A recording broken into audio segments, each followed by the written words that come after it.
HP Pavilion Gaming Notebook Review. Gaming is not as cheap a hobby as, say, the Japanese art of paper folding, commonly known as origami. Keeping up with the latest technological upgrades is going to hurt your wallet substantially more than buying a pad of paper.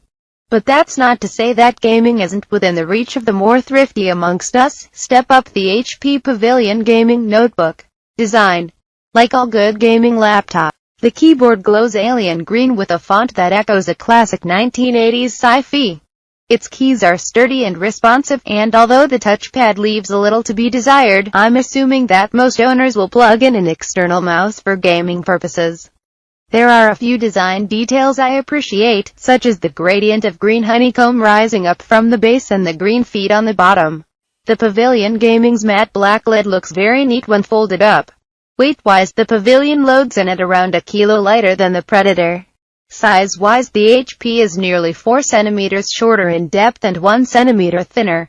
It's also nearly 200 grams lighter than the Gigabyte machine we mentioned, and it's pretty much the same size as it too.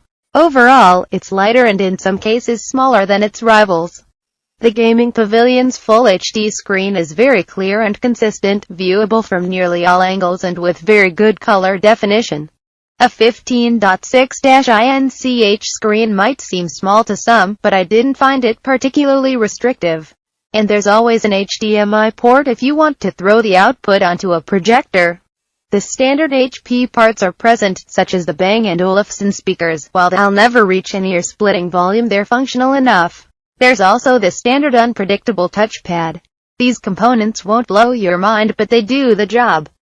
The HP Notebook had more trouble with the open world of Shadow of Mordor with 22 FPS on Ultra, but delivered an absolutely playable 36 FPS on lowest.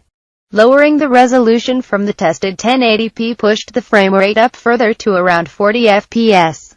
While this is a relatively portable gaming laptop due to its weight, the HP Pavilion Gaming's battery life isn't going to give Apple's MacBook Air any sleepless nights. The Pavilion racked up just over 3 hours in our test, which is still nearly half an hour more than the Gigabyte P55K V4. It's enough to keep you going through a few levels and some light internet browsing. One way HP has saved on costs is to include a standard 5,400 revolutions per minute SATA drive. This increases loading times, but on the flip side it gives you a whole terabyte of data to use up. That said, most gaming laptops couple a terabyte SATA with some sort of SSD where the OS is stored to form a hybrid drive. Windows 10 was a little slower to load on the HP Pavilion than an SSD-equipped laptop, but it wasn't that noticeable. Also, unlike some SATA hard drives, this one is completely silent.